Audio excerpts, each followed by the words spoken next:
Agromanhã. Oferecimento Santander. O que a gente pode fazer por você hoje? De notícias. Exportações brasileiras de arroz dobram em volume no ano passado e superam a marca de 2 milhões de toneladas. O faturamento também cresce e atinge 359 milhões de dólares. O Conselho dos Exportadores de Café do Brasil apresenta balanço das exportações de 2022. Receita com embarques totaliza pelo menos 9 bilhões de dólares em 2022. Esse resultado é um recorde para o setor. Começa na Suíça o Fórum Econômico Mundial de Davos, com o tema Cooperação em um Mundo Fragmentado. Mercado financeiro eleva a projeção de inflação para este ano. Os analistas ouvidos pelo Banco Central também reduziram a previsão de crescimento do PIB. Roberto Pedrosa é confirmado como secretário de Comércio e Relações Internacionais do Ministério da Agricultura. E ainda temos informações sobre a balança comercial, que teve um superávit recorde, a análise com Simar Miller com 61 bilhões de dólares, um pouco superior à marca também histórica de 2021, que é de 61 bilhões e 400 milhões de dólares. A Emater de Minas Gerais vai doar nos próximos dias mais de 53 mil sementes de feijão para agricultores familiares do estado. E ainda, uma fabricante apresenta ao mercado um pneu feito com casca de arroz e óleo de soja.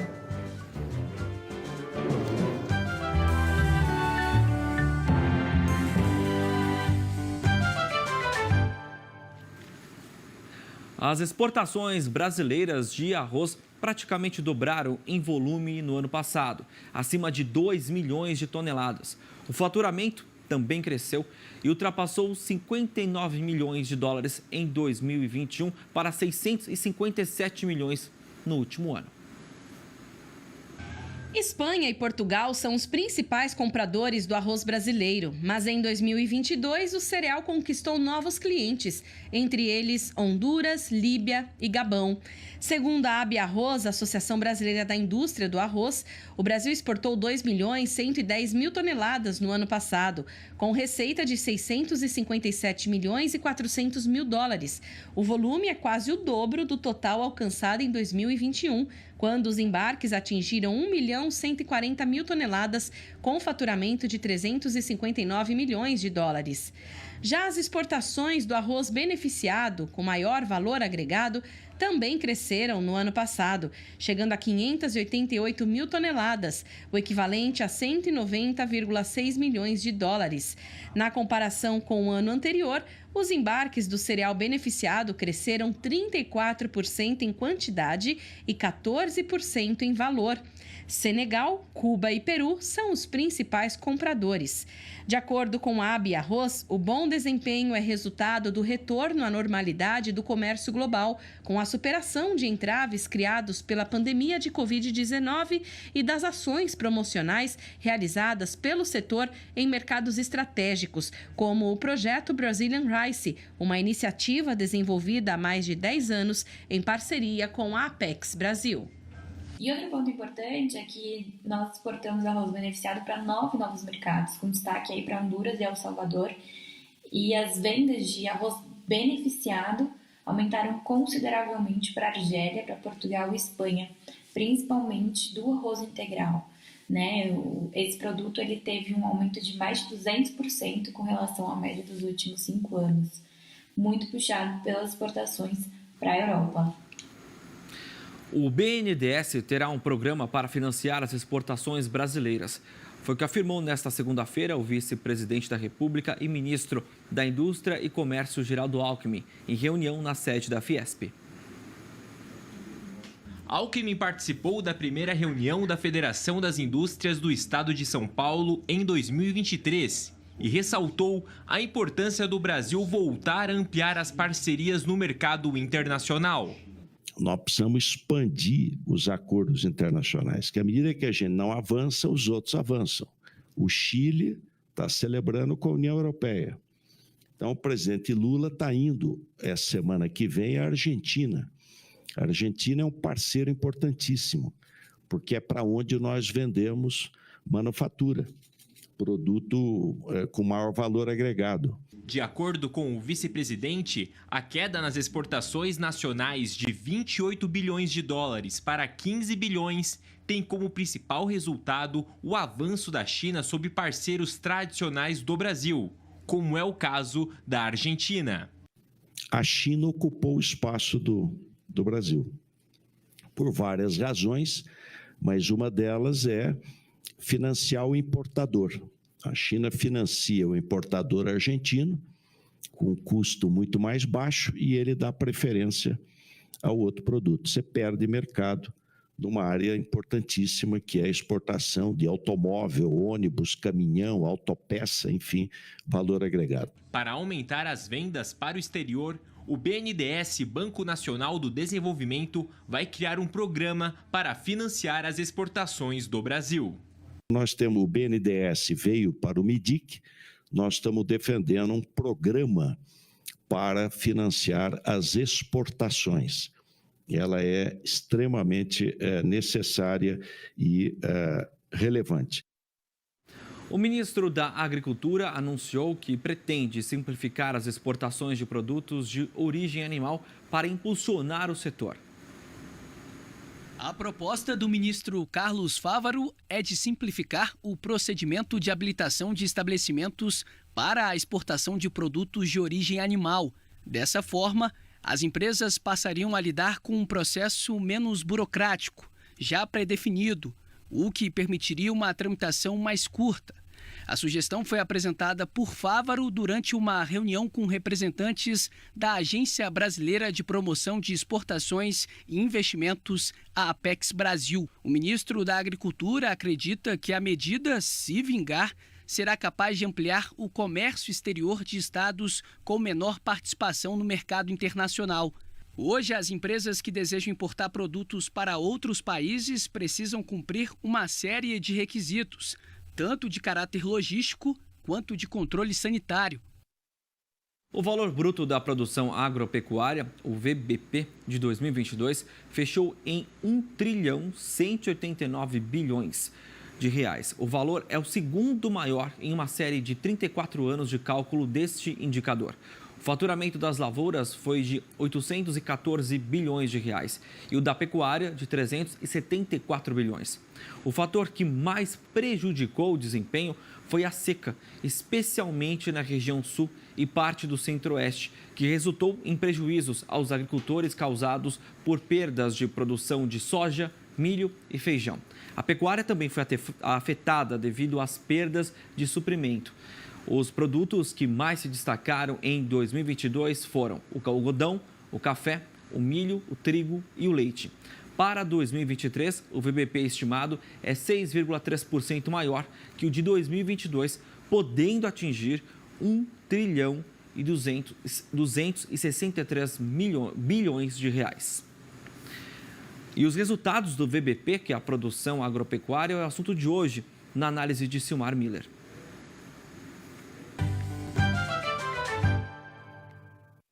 Depois de um leve recuo no ano passado, por conta especialmente de condições climáticas desfavoráveis, que derrubaram a produção de soja e também de arroz no sul do país, as expectativas do chamado valor bruto da produção agropecuária, o chamado VBP, para este ano que está começando, são bem mais positivas. Isso, pelo menos, é a expectativa do Ministério da Agricultura, que divulgou nesta segunda-feira uma atualização do fechamento do VBP do ano passado e a expectativa que o Ministério tem para este ano. No ano passado, a soja teve uma queda no seu valor de torno de 12%, o arroz de quase 20%, as duas culturas mais prejudicadas pelo clima. A situação só não foi pior porque os preços começaram a melhorar, especialmente no caso da soja, o que evitou uma queda ainda mais expressiva no VBP desse produto, que é o líder da pauta analisada pelo Ministério da Agricultura entre os principais produtos da nossa agropecuária. Para esse ano, a perspectiva mais positiva para a soja, o Ministério está prevendo um crescimento superior a 20%, ou seja, uma recuperação, tem aumento de área plantada, expectativa de preços favoráveis para o produto, portanto, uma ampla recuperação esperada no caso da soja, que é o produto líder dessa pauta analisada pelo Ministério da Agricultura. O milho deve voltar a crescer outra vez, embora menos que o ano passado. O ano passado cresceu 12%, a expectativa para esse ano é um pouco menor, em torno de 2%, mas ainda com um crescimento esperado tanto na produção quanto em termos de faturamento via preços. Na pecuária, o cenário também um pouco mais positivo, especialmente para suínos, frango e leite, particularmente, mas uma defecção importante é a continuidade do desempenho pífio, bastante negativo aqui da pecuária bovina de corte. Tendência de uma nova queda de 4,1%, depois de já ter havido um decréscimo de 4,4% no ano que passou. Essa é a expectativa, pelo menos, do valor bruto da produção da pecuária bovina de corte, que está com preços bastante pressionados no mercado interno, no mercado internacional não tanto, mas no mercado interno particularmente, com preços bastante defasados em relação às expectativas dos pecuaristas e ao próprio custo de produção. No somatório aqui, a tendência de recuperação na produção agrícola, a produção de lavouras, um aumento de 0,8%, e na pecuária, por conta especialmente do setor de leite, de aves e suínos, um crescimento de 1,9%. No somatório, crescimento esperado de 6,3% no valor bruto da produção agropecuária para esse ano. Mas é importante fazer um alerta, o clima novamente esse ano não está se mostrando muito favorável no sul do país, da mesma forma que no ano passado. Já existem perdas expressivas na produção de milho na safra de verão do Rio Grande do Sul. Se fala em perda de quase metade da produção esperada por falta de chuvas e temperaturas extremamente elevadas, e agora uma ameaça também em relação à soja. A situação ainda está sob controle, mas é bom ficar de olho pela possibilidade aqui de haver novas perdas também na produção de soja, o que obviamente ninguém quer, porque isso, além de representar perdas para os nossos produtores, significa também perspectiva de preços mais altos no sentido negativo, ou seja, prejudicando também os consumidores. Ninguém quer, e é o que a gente espera aqui, é a volta da normalidade climática lá no sul do país. Exatamente. Daqui a pouquinho, então, a gente traz a previsão do tempo para todo o Brasil, principalmente lá na região sul, que aguarda aí, esperançosa em relação à chuva, se vai chegar ou não, para dar sequência à produção, né, que já sente aí uma forte perda em relação à estiagem, né, a falta de chuva lá na região, prejudicando milho, soja. Nós até mostramos recentemente uma reportagem especial para vocês. 7h12, a gente vai agora para a nossa conexão Terra Viva AgroMais Band News TVs. A gente vai agora conversar com o Cássio, que já está chamando a gente direto da redação do Band News. Vamos lá. Oi, Pedro, bom dia para você. Olha, eu estava falando no jornal, hoje é quarta-feira, mas na verdade hoje é terça. Eu dei uma bugada aqui, mas eu estava explicando ao pessoal de casa que eu sou um homem à frente do meu tempo. Então, boa terça para você. Quero deixar bem claro que hoje é terça-feira, que você traz de destaque da gente aí do Mundo Agro. Oi, Cássio, bom dia para você, bom dia, assinante do Band News. Pois é, nós vamos falar hoje de um assunto que ajuda a gente a sempre ficar um pouco mais ligadão, que é o café, né? Que é o nosso parceiro durante o nosso dia, durante a nossa manhã, que é a receita com as exportações de cafés do Brasil, que totalizou mais de 9 bi de dólares em 2022. Esse resultado é considerado um recorde para o setor.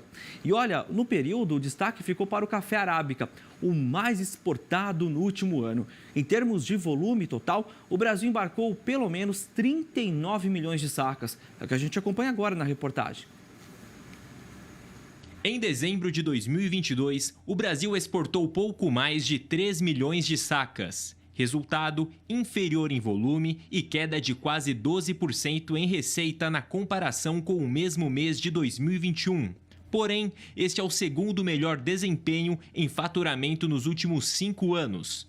Já no acumulado do ano, o Brasil embarcou 39 milhões e 350 mil sacas, queda de 3% frente ao ano retrasado. Apesar dessa retração, as exportações tiveram receita cambial recorde de 9 bilhões 233 milhões de dólares, um crescimento de quase 47%. Se por um lado diminuiu consideravelmente a exportação de café Conilon, por outro lado permitiu que nós atingíssemos números bastante relevantes na exportação de arábica. De janeiro a dezembro, o café arábica representou pouco mais de 86% das vendas para o exterior. Já o café solúvel corresponde por 9,5% dos embarques.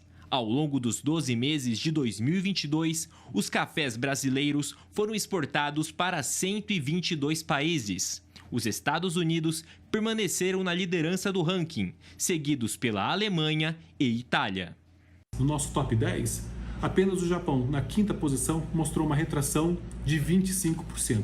Quando vamos para a 6ª posição, a Colômbia, um país produtor concorrente do Brasil no mercado global de arábica e grande importador do Brasil, cresce 48%, com 1,7 milhões de sacas adquiridas. E olha que notícia interessante. Uma fabricante norte-americana apresentou um modelo de pneu feito com casca de arroz e óleo de soja. A empresa garante que esse tipo de produto já passou por todos os testes de qualidade e de segurança e, por isso, deve começar a ser vendido ainda neste ano. O material inédito faz com que a fabricante consiga reduzir a emissão de gases poluentes durante a produção desses pneus. Além disso, torna a borracha mais flexível e resistente às mudanças de temperatura. Outra boa notícia é que esse novo pneu promete ser capaz de rodar até 500 mil quilômetros, o que é muito superior aos 60 mil quilômetros suportados hoje pelos modelos convencionais. Tá, então, com essa tecnologia aí, com a ajuda do agro, a gente termina a nossa conexão de hoje, mas amanhã a gente volta com outras informações desse setor que é tão importante, não só para o Brasil, mas também para o mundo. Até amanhã, Cássio. Até amanhã, assinante. Combinado, Pedro. Obrigado pelas informações. Então, amanhã a gente tem esse encontro marcado para voltar a conversar sobre os assuntos do Brasil Agro, nossa conexão diária. Fechado. Até amanhã. 7h16, o Banco Central divulgou ontem a previsão para a inflação de 2023. Segundo a instituição, o IPCA deste ano pode ficar em 5,39%. Em relação à semana passada, quando o Banco Central estimava o IPCA de 2023 em 5,36%, o indicador apresenta comportamento de alta. Assim também caminha a taxa Selic. O Boletim Focus de hoje prevê que o indicador oficial dos juros nacional chegue a 12,5%. No relatório anterior, a previsão era de 12,25%. Sobre o crescimento econômico do Brasil, o Banco Central projeta que o PIB de 2023 alcance 0,77%. Leve baixa em relação à semana passada, quando a projeção para o indicador estava em 0,78%. Em 2022, a balança comercial brasileira fechou com superávit recorde de 61,8 bilhões de dólares, pouco superior à marca também histórica de 2021 de 61,4 bilhões de dólares. O valor exportado cresceu 19,1%, enquanto o valor importado subiu 24,3% em relação ao ano de 2021. O superávit da agropecuária aumentou, puxado pela melhora nos preços e aumento da demanda da China. Os dados foram divulgados pelo Instituto Brasileiro de Economia da Fundação Getúlio Vargas. E começou ontem na Suíça o Fórum Econômico Mundial de Davos. O tema da reunião anual será Cooperação em um Mundo Fragmentado. Esta é a primeira edição do fórum no formato totalmente presencial desde o início da pandemia. Estarão presentes ao longo da semana 52 chefes de Estado e de governo, além de outros líderes políticos, de empresas e da sociedade civil. O ministro da Fazenda, Fernando Haddad, e a ministra do Meio Ambiente, Marina Silva, representam o Brasil. Para o vice-presidente da República, Geraldo Alckmin, o país volta ao protagonismo no cenário internacional ao resgatar temas importantes em defesa ao meio ambiente.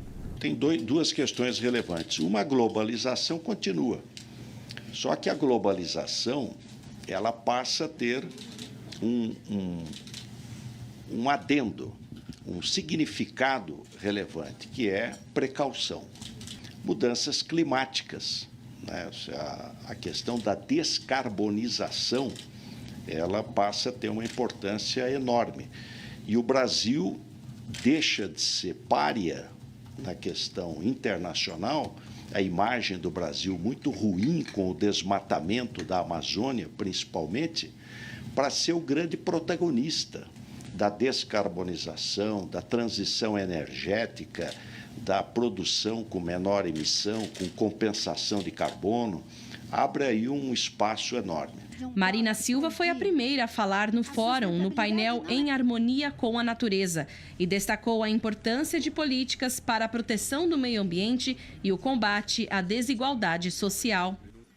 A sustentabilidade não é só econômica, não é só ambiental, ela é também social e é também política. Se formos capazes de liderar pelo exemplo, nós vamos conseguir, porque nós já temos a maior parte das respostas técnicas. Nós já temos tecnologia para produzir energia limpa, nós já temos tecnologia para produzir alimentos, nós já temos tecnologia para ensinar as pessoas, mas, infelizmente, ainda temos muitos analfabetos e pessoas passando fome. O governador de São Paulo, Tarcísio de Freitas, também viajou para Davos e informou que pretende atrair empresas estrangeiras com incentivos de imposto sobre circulação de mercadorias e serviços, o ICMS, e apresentar projetos de investimentos em diferentes regiões do estado. Vamos apresentar o estado de São Paulo, que agora vai ter um protagonismo ainda maior no que diz respeito à sua relação com o exterior. Vamos buscar um investimento para fazer a diferença, investimento em todos os setores, investimento no nosso agronegócio, investimento na nossa indústria. Nós temos uma oportunidade gigante de promover a reindustrialização do estado de São Paulo, investimento na área de transportes, na área de logística, para que a gente possa conquistar o desenvolvimento, promover a dignidade das pessoas, sempre na base do diálogo. A China anunciou a liberação de 8 produtos agrícolas geneticamente modificados. Essa decisão é considerada rara e na lista dos transgênicos tem até cana-de-açúcar produzida aqui no Brasil. E sobre este assunto, a gente conversa agora com um advogado especialista em agronegócio, o Ariel Sangalletti, que já está ao vivo aqui com a gente. Oi, Ariel, tudo bem? Bom dia, seja muito bem-vindo ao Agromanhã. Bom dia a todos, é uma satisfação falar com vocês. Satisfação é toda nossa. Ariel, essa lista, né, que foi divulgada pelo governo chinês, o que ela demonstra em relação aos transgênicos, ao que isso demonstra para o mundo, principalmente até para o Brasil? A China ela tem uma missão muito árdua, né, hoje em dia, intrínseca ao seu tamanho, que é de alimentar 1,4 bilhão de pessoas da sua população, né? Então, essa decisão do dia 13/1, de liberar esses 8 produtos transgênicos ou geneticamente modificados, é uma manifestação do seu compromisso com a sua população. No dia 13 foram liberados 8 produtos que aguardavam há mais de uma década a aprovação perante o Ministério de Agricultura e Pecuária chinês, né? Os que tinham mais tempo na fila para serem aprovados eram uma variedade de canola da Corteva e 2 de alfafa da Bayer. Esses 2 foram protocolados em meados de julho e junho de 2011 e 2022 e de 2012, consequentemente, né? Essas culturas elas foram autorizadas a serem importadas para processamento a partir do dia 5 de janeiro e valerão pelos próximos 5 anos, né? Entre essas 8 culturas foram liberadas 2 tecnologias de cana-de-açúcar desenvolvidas no Brasil, uma de algodão transgênico desenvolvida pela BASF, resistente a herbicida, e 3 variedades de milho desenvolvida pela marca chinesa Yuan Longping, que é resistente a insetos e glifosato. E ainda dentro dessas tecnologias nacionais, a gente teve uma variedade de soja da Hangzhou, que também é resistente a insetos, né? Quando você havia me questionado no início, o presidente Xi Jinping é apoiador da aprovação e, apesar desse apoio público que ele tem, existem rumores ainda que as decisões desse processo de aprovação são mais voltados por um cunho político, né? Existe um temor social dentro da matéria de transgênicos pela população chinesa. Então, é importante que o governo desconstrua essa narrativa que foi propagada durante muitos anos, né? A China tem um compromisso até 2060, de 2030 a 2060, com vários compromissos com o mundo, né? Um exemplo é a redução de CO2. Então, ele precisa instaurar políticas públicas de conscientização e meios produtivos de alimentos, né? Então, a transgenia entra aí. E, além disso, só para concluir, os transgênicos ele tem vários benefícios, né? Dentre eles, o aumento da produtividade, e aí você tem uma redução da fome, a queda dos preços dos produtos, proteção ao meio ambiente, como eu falei anteriormente, acerca da redução de CO2, e também uma diminuição da pobreza, né? Você tem uma maior produtividade e, consequentemente, o produtor tem mais ganho. Então, assim, a China sai mais uma vez na frente da corrida global para a garantia de qualidade de alimentação para a sua população e também para impulsionar ainda mais a sua economia.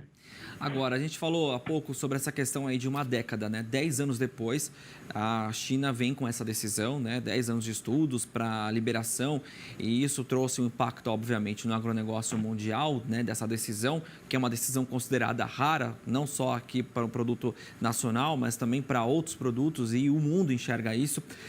A gente vê esse período aí que é uma década. Isso tende a diminuir nos próximos anos, até porque nós temos tecnologias que estão cada vez mais confiáveis, e também a questão maior agora, né? Só complementando a pergunta, a questão mais agora é desconstrução de narrativas do que realmente aprovação de produtos?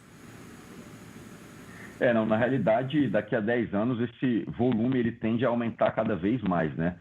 Com a liberação desses produtos, e é uma tendência que mais produtos sejam liberados, a China vai absorver cada vez mais essas tecnologias, né? Só para a gente ter uma ideia, um parâmetro, hoje tudo que o Brasil produz, a China consome, dessa produção a China consome 1/3.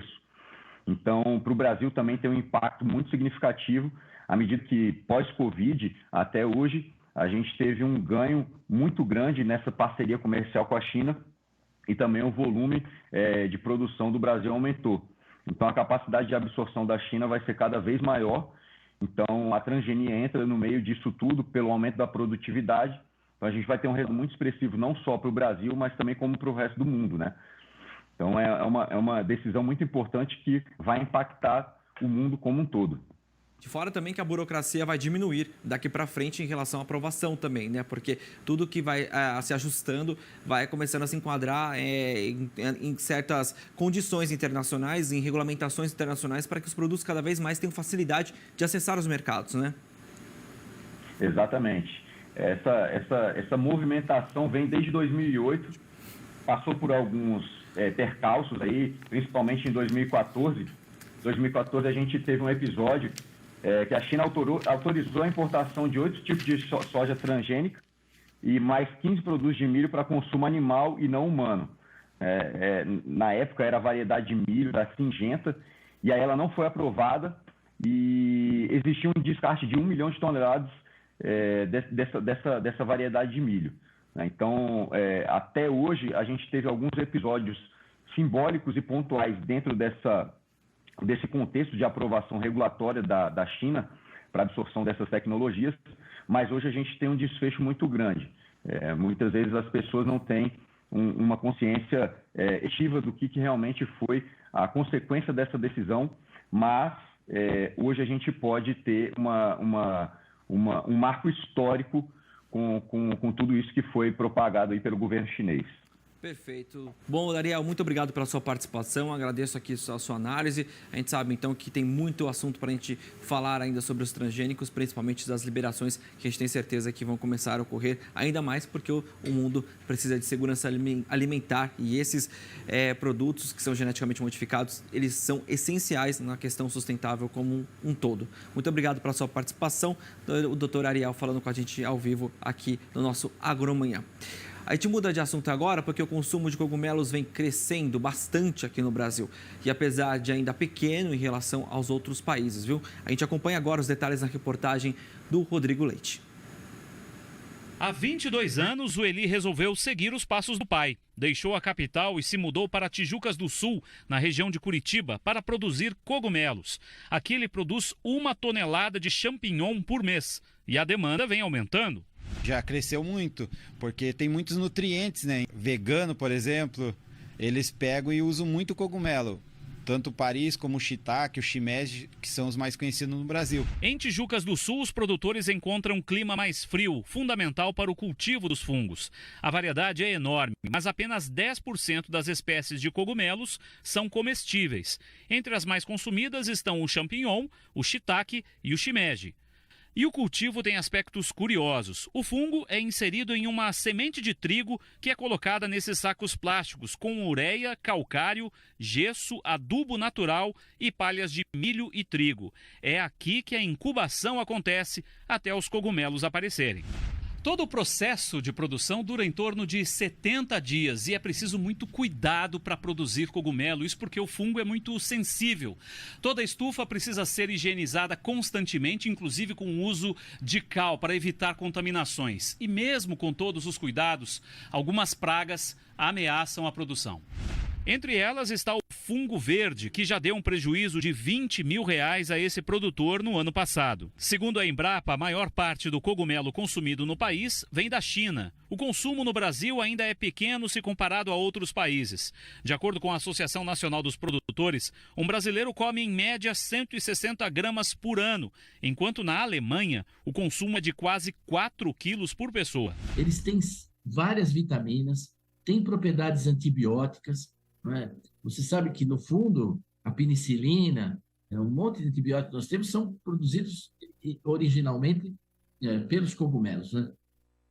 Tá aí um importante alimento, o Evaristo de Miranda corroborando aí, e também a gente sabe que essa produção está aumentando, quem sabe ingressar cada vez mais no nosso mercado doméstico. 7h30 da manhã, a gente volta daqui a pouquinho, o Agromanhã faz um rápido intervalo, na volta tem o Banco do Brasil, que tem uma nova presidente, a Tarciana Medeiros, que é a primeira mulher a presidir o banco desde a fundação, que isso há 215 anos. E ainda o vice-presidente e ministro da Indústria, Geraldo Alckmin, diz que a reforma tributária é prioridade do governo. O projeto deverá também acabar com o IPI, que é o Imposto sobre Produtos Industrializados. A afirmação foi ontem, durante uma reunião, um encontro com a diretoria da Fiesp, que é a Federação da Indústria do Estado de São Paulo. Os detalhes em instantes aqui no Agromanhã.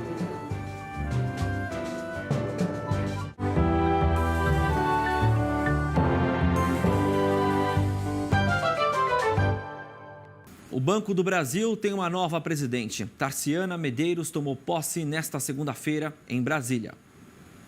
A cerimônia de posse como presidente do Banco do Brasil foi realizada no Centro Cultural Banco do Brasil. Tarciana Medeiros é a primeira mulher a presidir o banco em 214 anos de história da instituição. Aqui tive a oportunidade de acumular experiências que me lapidaram como pessoa e profissional, desde o tempo de relacionamento comercial na rede de agências, até a formulação de estratégias de negócios aqui na sede, sempre atenta ao comportamento dos clientes. Há 22 anos na instituição, ela já foi gerente executiva na diretoria de clientes do Banco do Brasil, superintendente comercial da BB Seguridade e subsidiária do banco. Dos agricultores familiares e pequenos produtores aos grandes conglomerados agroindustriais. Vamos promover ainda mais as boas práticas agrícolas, com destacado apoio à agricultura familiar, aliando crescimento e sustentabilidade no campo.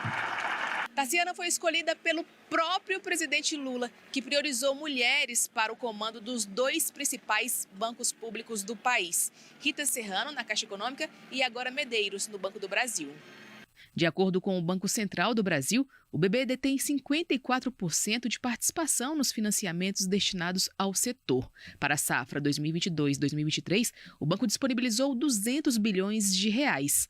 O valor é 48% superior aos 135 bilhões anunciados na safra anterior. É o maior valor já disponibilizado pelo banco para financiamento ao setor. Desse montante, 24 bilhões são destinados à agricultura familiar, 21 bilhões destinados ao médios produtores e 110 bilhões para a agricultura empresarial, 24 bilhões e meio em títulos agro e giro, além de outros 20 bilhões em negócios com a cadeia de valor do agronegócio. O Banco do Brasil é um dos grandes financiadores do agronegócio, sabe, financia bilhões e bilhões e bilhões, mas também no meu tempo a gente financiava com muito orgulho os pequenos e médios proprietários através do Pronaf. Eu não sei nem como é que anda o Pronaf, mas eu acho que a gente precisa voltar a acreditar no pequeno e médio produtor rural, porque são eles aqueles que mais colocam alimento na mesa que come todos nós aqui. O Procurador-Geral da República defendeu ontem, em entrevista ao Grupo Bandeirantes, que o ex-presidente Jair Bolsonaro seja investigado na apuração dos ataques em Brasília.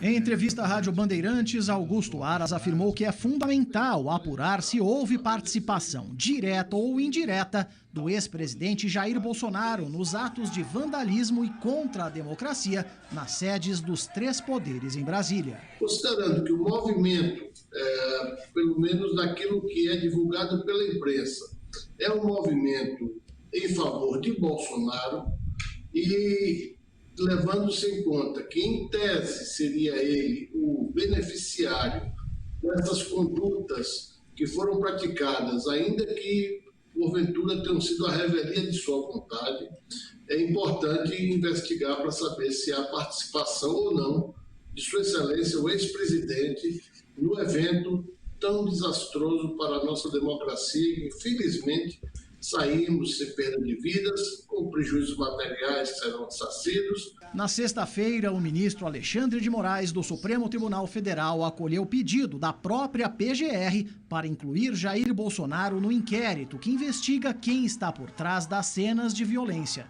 Os procuradores querem saber se o ex-presidente cometeu incitação pública de crime ao compartilhar e depois apagar um vídeo sugerindo que a eleição de Lula foi fraudada pelo TSE e pelo STF. Na decisão, Moraes frisou que Bolsonaro reiteradamente incorre nos atos investigados na ação das milícias digitais e que isso se assemelha à conduta de organização criminosa.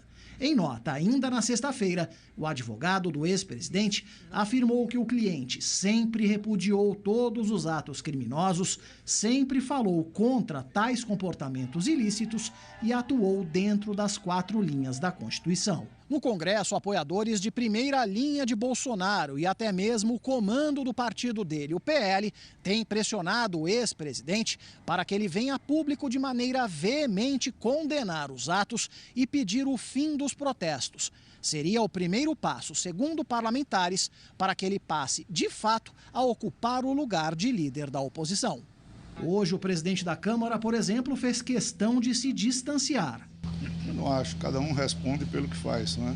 Então é como eu disse, o meu CPF é um, o CPF do presidente Bolsonaro é outro. Nós temos que ter calma nesse momento, investigar todos os aspectos. E a nossa fala, ela não muda. Todos que praticaram e contribuíram com esses atos de vandalismo devem ser severamente punidos. Jair Bolsonaro viajou para os Estados Unidos 2 dias antes da posse de Lula e ainda não há previsão para a volta dele ao Brasil. Hoje, o ex-presidente quebrou o silêncio em conversa com apoiadores. Lamento o que aconteceu dia 8, é uma coisa inacreditável, infelizmente. Né? O pessoal aprendeu, entendeu o que é política, conheceu os poderes. Exatamente. A gente viu o Diário Oficial. Começou a dar valor à liberdade. Mudando de assunto, o Ministério da Agricultura tem um novo secretário de Comércio e Relações Internacionais. Quem assume o cargo é Roberto Perosa, que desde 2022 atuava como diretor executivo da Organização das Associações de Produtores de Cana do Brasil, organização que representa aí 20 mil produtores de cana-de-açúcar do país. Perosa é formado em Direito e tem pós-graduação em Direito do Comércio Internacional e Direito da Tecnologia da Informação. O vice-presidente e ministro da Indústria, Geraldo Alckmin, disse que a reforma tributária é prioridade do governo. O projeto deverá acabar com o IPI, que é o Imposto sobre Produtos Industrializados. Ao participar da reunião na Fiesp, Federação das Indústrias de São Paulo, o vice-presidente defendeu medidas para aumentar a competitividade da indústria brasileira. O ministro da Indústria e Comércio disse que uma das metas do governo é zerar o IPI. O que nós precisamos é acabar com o IPI. E a maneira de acabar é a reforma tributária, ter o IVA. Então, isso é central para a indústria, que a indústria está super tributada, né? Você tem aí praticamente 11% a indústria de transformação, a sua presença no PIB e quase 30% da carga tributária. Alckmin também defendeu a realização de acordos internacionais, com destaque para a Argentina, que é a maior compradora de produtos manufaturados do Brasil, e citou o BNDES como possível financiador de exportações. O BNDES, ele pode buscar recursos lá fora. Você tem recursos a custo menor. E um ponto importante é a exportação, especialmente de valor agregado mais alto. Sobre as reformas trabalhista e previdenciária, Alckmin ressaltou que o governo Lula pretende apenas aperfeiçoar alguns pontos. O convite para a visita de Alckmin foi do atual presidente da Fiesp, que enfrenta uma crise interna. Há alguns meses, vários sindicatos de setores industriais de São Paulo criticam a gestão de Josué Gomes da Silva e defendem sua saída do cargo. Josué é filho de José de Alencar, que foi vice nos 2 primeiros mandatos de Lula. Uma assembleia na sede da Fiesp decidiu pela destituição do presidente da entidade, Josué Gomes da Silva, por 47 votos a 1. Ele deverá agora questionar a decisão na Justiça. Em entrevista exclusiva ao canal Terra Viva, o secretário de Agricultura e Abastecimento do Estado de São Paulo, Antônio Junqueira, disse que pretende trabalhar junto à Secretaria do Meio Ambiente para cumprir metas sustentáveis. São Paulo hoje já tem 23% da área física em reservas, em matas e em APPs.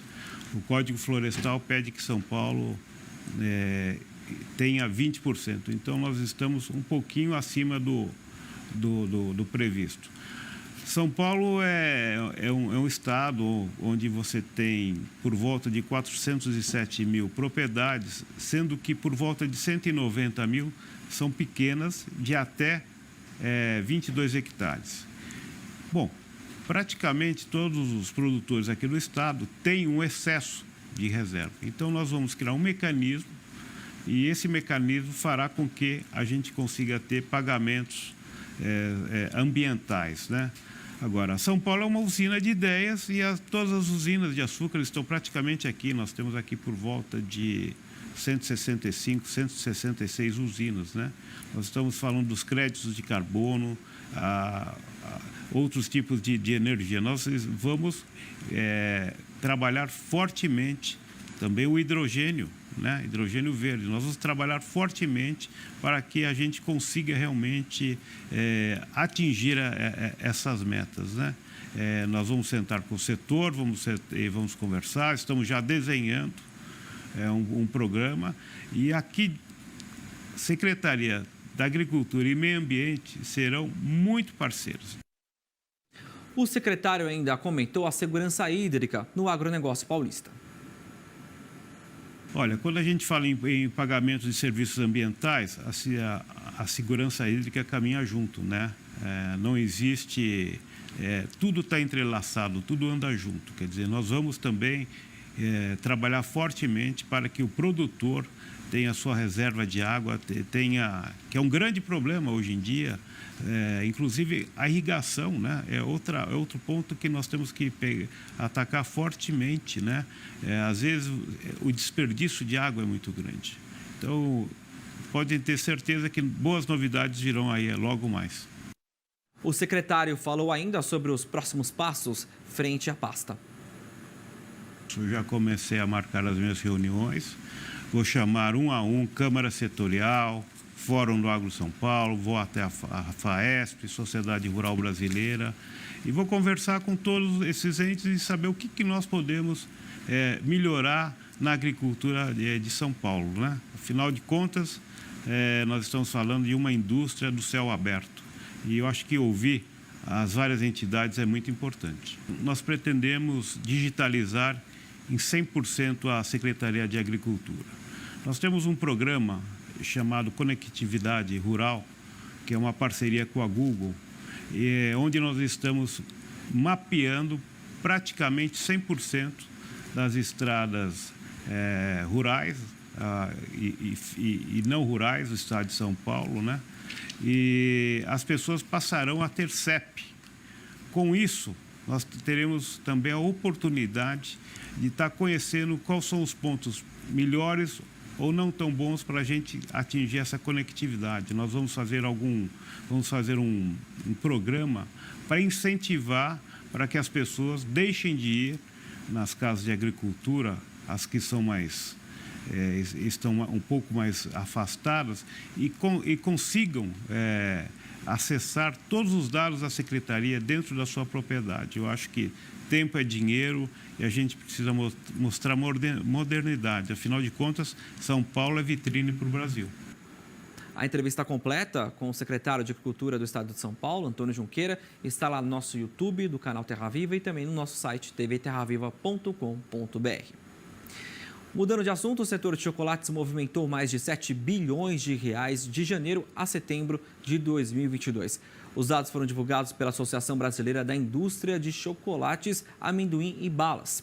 De acordo com o levantamento, o setor de chocolates apresentou um crescimento de 10% no total de unidades comercializadas de janeiro a setembro do ano passado, se comparado com o mesmo período do ano anterior. Ao todo, foram mais de 1,5 bilhão de itens vendidos. O aumento no consumo alavancou também a economia, ao fazer com que o faturamento total do setor no período registrasse crescimento de 16%. Os tabletes foi a categoria mais importante, representando 41% do total de unidades comercializadas. A Emater de Minas Gerais vai doar nos próximos dias mais de 53 mil sementes de feijão para agricultores familiares do estado. A empresa já começou a embalar os insumos para então iniciar a entrega. A distribuição foi aprovada pela bancada mineira da Câmara dos Deputados. Toda essa quantidade de sementes foi adquirida por meio de um convênio com o Ministério da Agricultura. De acordo com a Emater, cada produtor beneficiado vai receber um pacote com 10 quilos de sementes do feijão tipo carioca. E o plantio deve ocorrer nos próximos 2 meses. Mas como se tratam de sementes de qualidade, parte delas pode ser guardada para a terceira safra, que também é chamada de safra de inverno, quando o feijão é cultivado entre abril a outubro. A rodovia Rio Santos pode ter um novo modelo de pedágio no país. A repórter da Band, Bárbara Guimarães, explica como será a instalação e como vai funcionar. Free Flow, ou na tradução literal, fluxo livre. É assim chamado o novo modelo de pedágio que deve começar a funcionar em março no Brasil, de forma experimental. O primeiro teste será na rodovia Rio Santos. As estruturas com câmeras e sensores que vão ler os dados de cada veículo começaram a ser instaladas na estrada, em pontos perto de Itaguaí, Mangaratiba e Paraty. Assim, o motorista passa sem nem precisar diminuir a velocidade. O objetivo do novo sistema é dar vazão ao trânsito e evitar longas filas nos pedágios. Além disso, o motorista, que costuma passar muitas vezes pelo mesmo trecho da rodovia, poderá ter desconto na tarifa. Uma forma interessante, moderna, né, da cobrança. Talvez facilite com o tempo, né, economizado no percurso. Eu gasto uns R$500 por mês. Ajudaria? Ajudaria, sim. A medida inédita no Brasil torna também o trânsito mais seguro. O pagamento poderá ser feito por meio das conhecidas e já usadas tags, que são coladas no vidro do veículo. Para quem não tiver, a identificação será feita pela placa e o motorista poderá pagar o pedágio antes ou depois da viagem, via Pix, WhatsApp e pelo aplicativo ou site da concessionária. Tá aí tecnologia na cobrança, né, nas tarifas aí de pedágio. Bom, daqui a pouquinho a gente volta com mais Agromanhã para vocês, com a previsão do tempo para todo o Brasil. A Karine Gama trazendo informações das chuvas aqui no Sudeste, Minas Gerais, né, com muita chuva. A gente está assustado com a quantidade de água lá, né? Imagens agora da capital paulista, que ontem teve uma chuvarada à tarde que deixou todos os paulistanos aí apreensivos, vários pontos de alagamento. Mas hoje nós estamos vendo aí um sol entre nuvens na capital. Esta é a terça-feira, daqui a pouquinho a gente volta com mais informações e a previsão do tempo.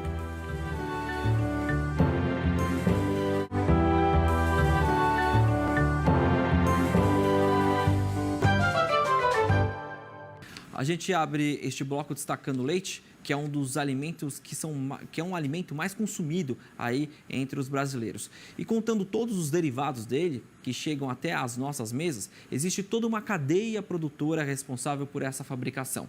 Mas questões climáticas podem complicar a vida dos produtores e fazer com que este alimento chegue mais caro aos consumidores. A gente acompanha agora na reportagem do Bruno Silveira. Ele é o nosso primeiro alimento e nos acompanha por uma vida. O leite pode ser consumido de várias formas e compor tantas outras receitas. Mas para que o produto chegue até a população, os produtores rurais trabalham duro para garantir o alimento em qualidade e quantidade. Mas nos últimos anos, a cadeia leiteira enfrenta problemas e impacta diretamente a atividade de pecuaristas em todo o país. O clima e o custo alto foram os piores obstáculos em 2022. As perspectivas são muito desanimadoras no momento atual, mesmo porque um grande entrave hoje é a questão da mão de obra, e sem o produtor continua produzindo sem saber o valor que ele vai receber. Acho também que nós somos bem desrespeitados com as cooperativas, essas partes também. Então precisava de juntar o produtor até a cadeia final, quem sabe, para se equacionar, para chegar a um momento melhor. Sabemos das dificuldades e ainda fora as estiagens e os preços dos insumos. No Rio Grande do Sul, o clima se tornou um adversário dos pecuaristas. 2023 vai marcar o 4º ano seguido de estiagem no estado, retardando o potencial produtivo da agricultura, que vai disponibilizar menos soja e milho no mercado, a principal base da alimentação bovina. Com isso, famílias que dependem do leite como fonte de renda deixaram de comercializar o produto que era produzido antes. Um prejuízo para o campo e a cidade. Com o efeito prático, várias famílias, sendo que mais de 18 mil, abandonando a atividade nos últimos 2 anos. Nós tínhamos, há poucos anos atrás, 80 mil famílias que tiravam uma nota no talão de produtor de leite vendido a alguma indústria todos os meses. Nesse último mês, isto não chegou a 30 mil.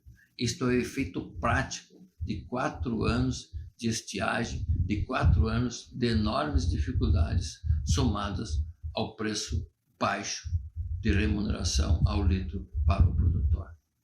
Onde isto vai culminar? Em mais e mais produtores abandonando a atividade, com um custo socioeconômico elevadíssimo para a nação.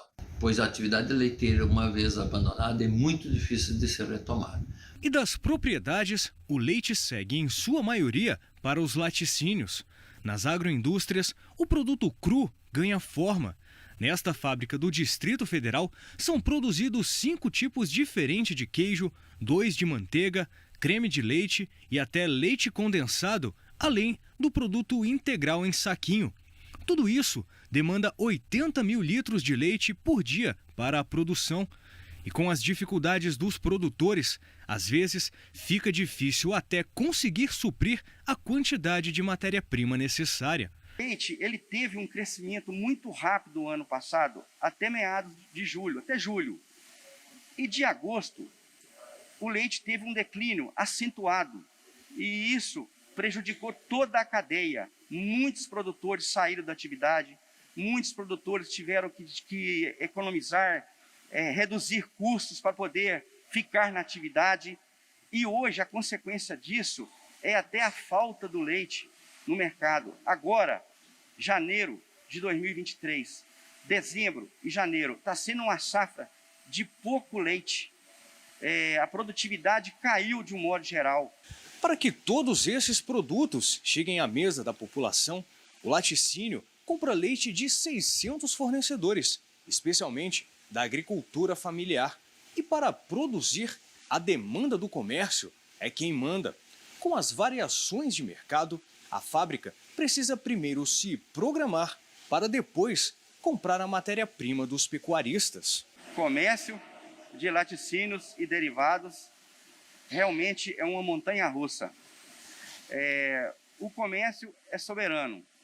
A indústria, que está no meio das duas pontas, ela sofre muito com a pressão do campo e, ao mesmo tempo, o comércio, que dita preço dos produtos. Isso dificulta muito a nossa atividade.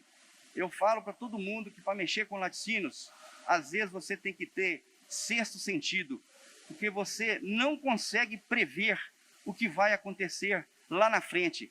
E para especialistas, o cenário em 2023 deve seguir o roteiro do ano passado e trazer mais desafios para os pecuaristas. Os custos de produção ainda se mantêm em patamares considerados altos e a gente ainda tem a questão do clima, já que a laninha tem realmente prejudicado a atividade. Com isso, não tem uma perspectiva, né, de queda nos preços da ração, que é o principal insumo da atividade leiteira, e a alimentação animal ela deve continuar pesando para o produtor de leite. Agora a notícia boa para quem quer aprender a produzir queijos. A empresa de assistência técnica e extensão rural do Distrito Federal, a Emater, abriu inscrições para o curso de produção de queijos. Tudo online. E sobre este assunto, a gente conversa agora com o professor do curso, Flávio Bonesso. Olá, Flávio, tudo bem? Seja muito bem-vindo ao Agromanhã. Obrigado. Tudo bem, sim, graças a Deus. Então tá bom. Flávio, como é que é este curso, qual o objetivo e como é que ele funciona? Bom, esse curso ele foi desenvolvido, né, durante a pandemia, porque a necessidade de passar conhecimento aos nossos produtores rurais ficou um pouco prejudicado devido à pandemia. E com isso a gente teve a ideia de lançar esse curso online. E graças a Deus vem dando certo, né? O principal objetivo desse curso é capacitar o produtor ou o trabalhador rural também a produzir o seu queijo, agregando assim valor ao seu produto, né? Podendo melhorar a sua renda familiar, né? E consequentemente reinvestir esse dinheiro em sua propriedade, melhorando a sua produção. E qualquer pessoa pode se inscrever? Como é que são os requisitos para poder acessar este curso? Qualquer pessoa pode se inscrever, né? O nosso público-alvo é o produtor rural, mas nada impede de o público urbano ou que queira aprender a fazer um queijinho, produzir o seu próprio queijo, de ingressar no curso, né? E fazer o seu queijo em casa mesmo, tá? É um curso bem simples, uma linguagem bem acessível, não tem grandes segredos, né? A intenção é justamente despertar o interesse na produção de queijo, né? E é muito fácil, basta entrar no site, né? ead.emater.df.gov.br e fazer sua inscrição lá. Perfeito. E como é que vocês conseguem levar essas informações de forma online, né? Para poder capacitar essa pessoa, este aluno, a poder elaborar este queijo, fabricar este queijo, porque certamente essa capacitação ele vai aplicar para agregar valor ao produto. Sim. O curso ele é dividido em duas partes, né? Uma parte teórica, onde a gente vai abordar temas como boas práticas de fabricação, legislação, maneira correta de armazenar e transportar o produto, né? E tem a segunda parte, que é a parte prática, onde eu vou demonstrar todo o processo de fabricação de queijos básicos, né? Nesse curso, a gente desenvolve o queijo Minas Frescal, o meia cura, ricota e o iogurte. E conta mais pra gente como é que essas fases do curso, né? Em quais são esses módulos que o produtor ou até mesmo quem estiver curioso pode ir acessando para ir evoluindo e, obviamente, conseguir essa certificação? Sim, o curso ele fica online, né? Por um tempo determinado. Durante esse tempo, o aluno ele pode entrar várias vezes ao dia, a hora que ele quiser, rever as aulas, fazer o queijo com a aula passando ali, né? E é isso, né?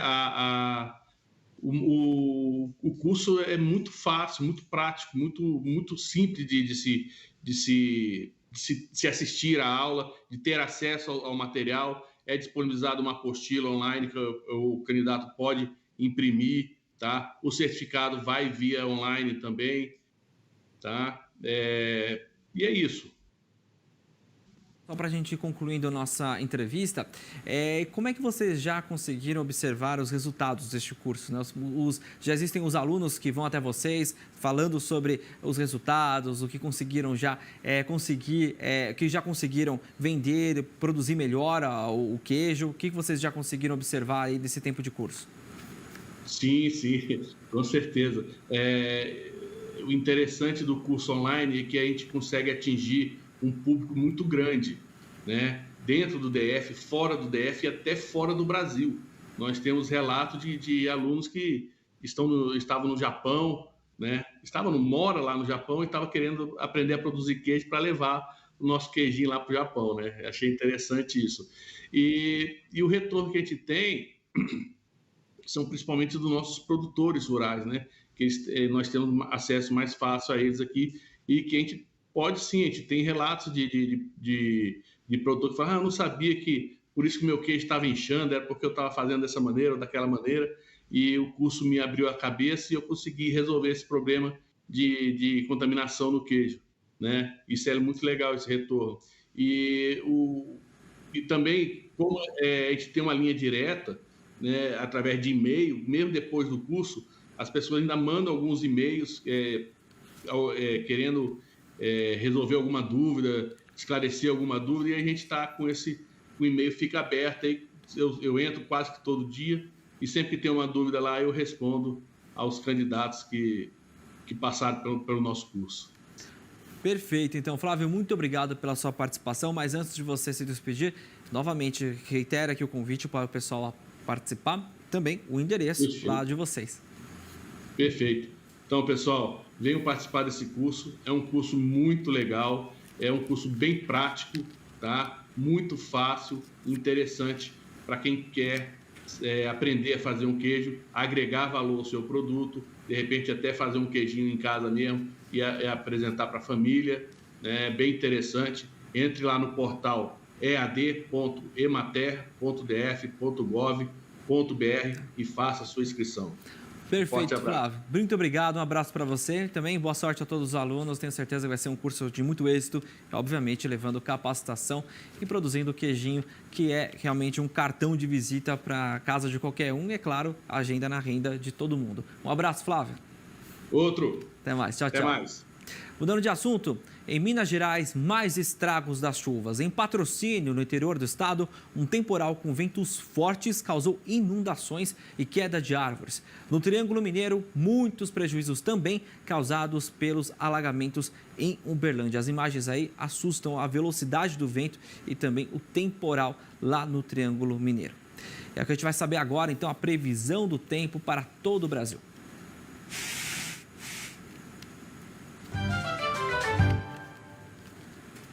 Antes da gente falar da previsão do tempo, né, ver como é que está a previsão, vamos dar uma olhadinha então como é que está lá fora. Nós temos imagens da Avenida Paulista neste momento, o céu agora, nós temos aí muitas nuvens, mas o dia está bem abafado, desde as primeiras horas do dia a gente está percebendo isso. As temperaturas vão subir de acordo com os horários, com o horário que vai avançando, e a gente está vendo essa questão cada vez maior aqui nos nossos dias, principalmente com o verão já se definindo. Bom, vamos então conversar com a Karine Gama da Climatempo, que está ao vivo aqui com a gente para trazer mais informações para a gente. Cá, a chuva aí é acumulada nos próximos dias, né? A gente está vendo essa chuva forte aqui em São Paulo ontem, né? Como é que está essa questão da chuva no nosso país? Bom dia. Bom dia, Pedro. Bom dia a todos. E parece que a gente combinou. Você falou há pouco de Patrocínio. Eu trouxe aqui um mapa mostrando os principais pontos que tiveram os maiores volumes de chuva nos primeiros 15 dias de janeiro. E o destaque de uma das cidades mineiras é Patrocínio, com seus 387 milímetros entre os dias 1 e 15 de janeiro. Se a gente avança um pouquinho, Nova Ubiratã, no estado de Mato Grosso, foram 380 milímetros. E lá no estado do Amazonas, Apuí, 250 milímetros em apenas 15 dias. A gente começa falando ainda sobre muitas áreas de instabilidade que se espalham durante esta terça-feira em grande parte do Brasil. Os estados do Tocantins, Goiás, Mato Grosso, o Amazonas, também partes do Maranhão, Pará, Amapá, já com acumulados altos nas primeiras horas desta terça-feira. E aí, Pedro, se a gente olha a condição sinótica do país, a maior parte da chuva acontece por conta do calor e da alta umidade, disponível em diversas camadas da atmosfera. Temos a presença de um VCAM, que é um vórtice ciclônico de altos níveis, que é a circulação de ventos anti-horários na alta camada da atmosfera, que favorece a formação de nuvens carregadas na sua borda e um tempo seco no seu centro. Então, a borda do VECAM está atingindo áreas do Tocantins, do sul do Piauí, sul do Maranhão, e as áreas mais ao interior da Bahia, o oeste da Bahia, tem um tempo um pouco mais aberto já durante este começo de terça-feira. Outro sistema meteorológico que tem provocado muita chuva, desde o Amapá até o norte do Maranhão e do Piauí, é essa zona de convergência intertropical, também em escadinha, igualzinha às Acas, só que presente nessa área de encontro dos dois hemisférios. E isso favorece a formação de nuvens muito carregadas e uma chuva bastante persistente. A chuva até deve aumentar também em alguns pontos do Ceará, do litoral norte do Ceará, e aí se estende até o Amapá com volumes bastante significativos. Olhando para o tempo hoje, Pedro, observamos a previsão de chuva na maior parte do Brasil, exceto em áreas da metade sul do Rio Grande do Sul e também nos pontos do interior do Nordeste, em partes do sertão nordestino. Mas mesmo assim, a chuva acontece de maneira diferente em cada região. Na região norte, temos um alto potencial de temporais, uma chuva ainda muito volumosa sobre o Amazonas, o Pará, Amapá e também até mesmo em alguns pontos do Acre. No Nordeste, o destaque vai para os dois estados, Maranhão e Piauí. Mas mesmo assim não deixa de chover nas demais áreas, de maneira mais irregular, mais isolada. Região do centro-oeste, devemos ter também uma chuva mais persistente, intercalada com períodos de muito sol, de muito calor e de tempo abafado, especialmente entre Goiás e Mato Grosso. Mato Grosso do Sul recebe pouca chuva, já choveu durante o comecinho desta terça-feira, mas é uma chuva que já deve diminuir, depois volta de maneira bem mais irregular durante o período da tarde. E aqui no sudeste brasileiro ainda temos a presença de calor, de muita umidade e que formam nuvens muito carregadas durante o período da tarde. Ontem, de novo, a cidade de São Paulo e a região metropolitana teve formação de chuva forte, de temporais, com alagamentos, principalmente ali na região da Zona Oeste e em Osasco, onde o volume de chuva chegou a até 60 milímetros. Já na região sul, a chuva perdeu força em pontos do leste dos estados de Santa Catarina e do Paraná. Hoje chove de maneira um pouco mais branda, mas volta a ganhar força a partir de amanhã. Enquanto isso, o Rio Grande do Sul deve seguir com o tempo mais aberto, muito quente, muito ensolarado.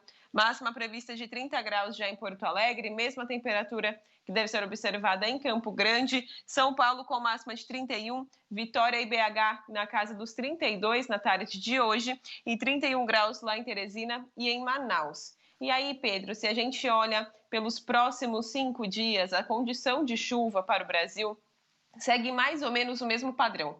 Muito sol, muito calor no começo do dia, aumento das nuvens e aquela chuva forte com potencial de temporais entre o finalzinho da tarde e o começo da noite.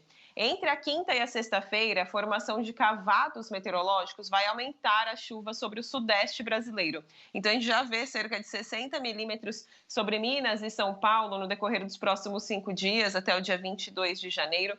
E é uma chuva que ganha mais força no final desta semana. Então, ali por volta da sexta-feira, dia 20, até o domingo, devemos ter os maiores volumes de chuva. Até lá, é a pancada mais irregular, mais isolada e com curta duração. Se a gente olha para a região sul, o Rio Grande do Sul não vai receber acumulados altos de chuva, tão pouco chuva, somente em alguns pontos da Serra e também da divisa com Santa Catarina. O meio-oeste catarinense e o sudoeste do Paraná também recebe pouca chuva. São acumulados inferiores aos 15 milímetros e bem irregulares. Agora, no centro-oeste, o destaque vai para o estado de Mato Grosso, com aproximadamente 40 milímetros. Rondônia ainda continua com pouca chuva, só que os estados do Mato Piba, de maneira geral, têm acumulados de 40 até 60 milímetros. E a Conab já divulgou no seu relatório de ontem à tarde a condição das lavouras prevista pelos próximos 5 dias, pelos próximos 7 dias, vai até o dia 23 de janeiro,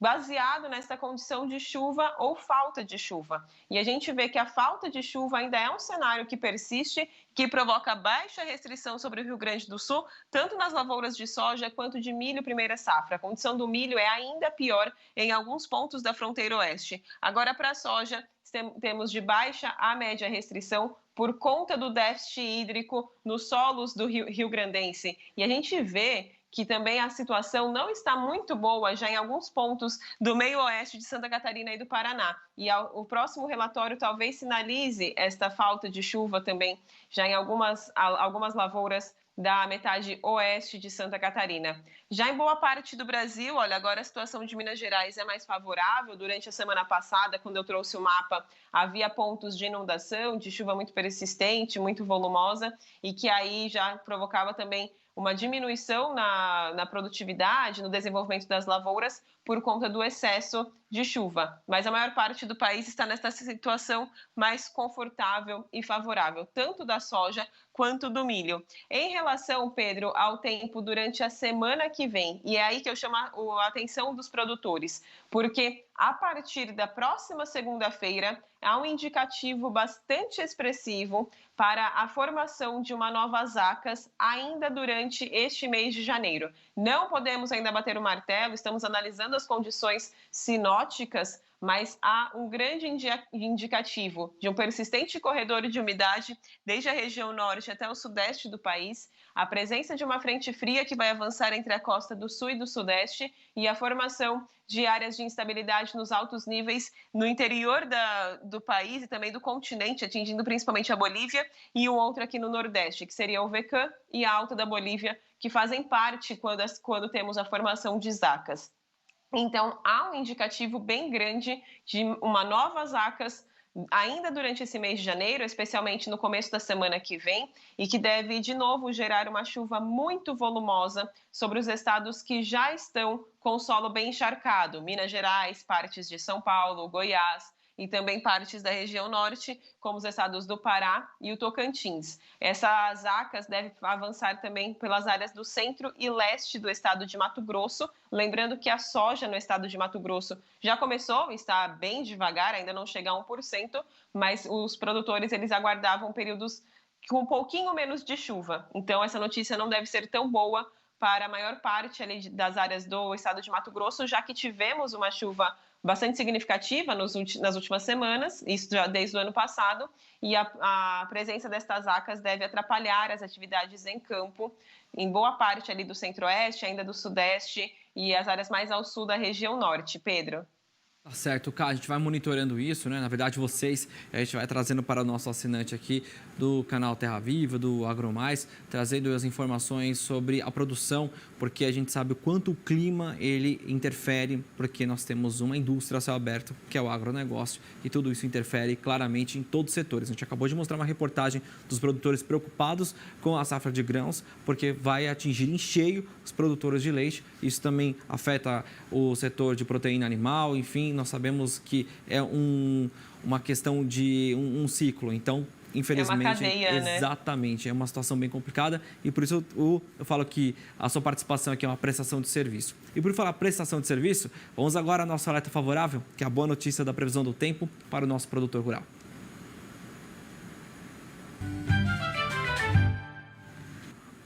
Boa notícia vem lá do centro-oeste, né, Cá?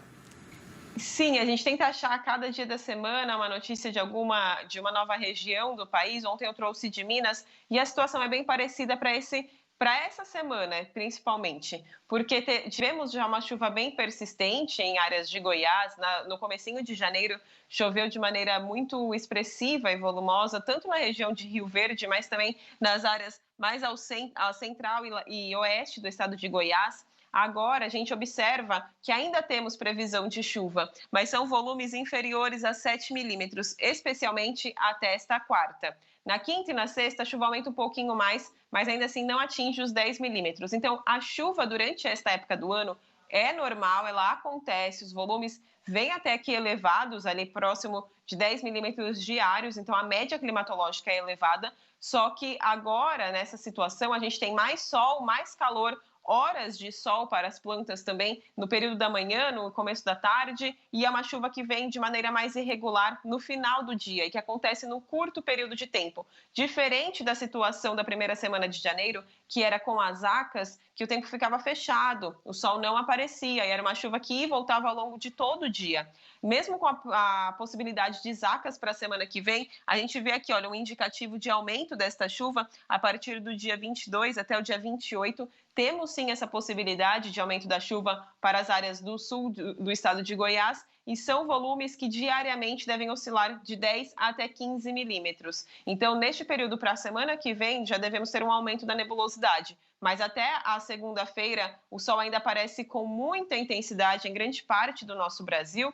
Mesmo aumentando a chuva entre quinta e sexta-feira, só aumenta mesmo os temporais de tarde, mas não aumenta a nebulosidade mais cedo. Então essa é mais a diferença entre uma chuva convectiva, que é causada por calor e umidade, e uma chuva provocada pelas ACAS, o período da chuva e a sua nebulosidade. Mesmo os volumes sendo um pouco mais elevados nas ACAS, com os temporais, às vezes, a gente também consegue acumular altos volumes de chuva. E aí o indicativo de chuva muito volumosa só deve ser observado na metade do mês de fevereiro, mas até lá temos ainda algumas janelas de tempo mais seco, de um tempo mais favorável, porque logo também deve iniciar a colheita no estado de Goiás, a colheita da soja, e aí os produtores se preparam para colocar o seu maquinário, ver os horários de sol que conseguem ir com os trabalhos em campo. Pedro. Perfeito, a gente vai então vendo isso daí, o trabalho a campo, que é muito importante. A gente sabe que a colheita ela é essencial, né? O produtor faz essa janela até mesmo para dar sequência aos negócios, né? Muitos produtores falam isso, né? De conseguir guardar logo no silo a produção para conseguir comercializar ali no tempo mais hábil possível. Cá, obrigado pelas suas informações. Amanhã está de volta trazendo para a gente todas as informações da previsão do tempo. Um abraço. Um abraço, até amanhã. Tchau, tchau. Em Cuiabá, um projeto quer transformar lodo em adubo. A iniciativa vai ser executada em parceria com agricultores locais. E quem tem mais detalhes para a gente é a repórter Nayane Carvalho.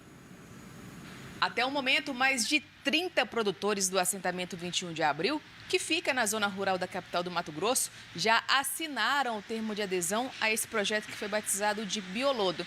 A medida de transformar lodo em adubo que seja rico em nutrientes já teve a eficácia comprovada em um projeto piloto realizado no ano passado em um sítio da região.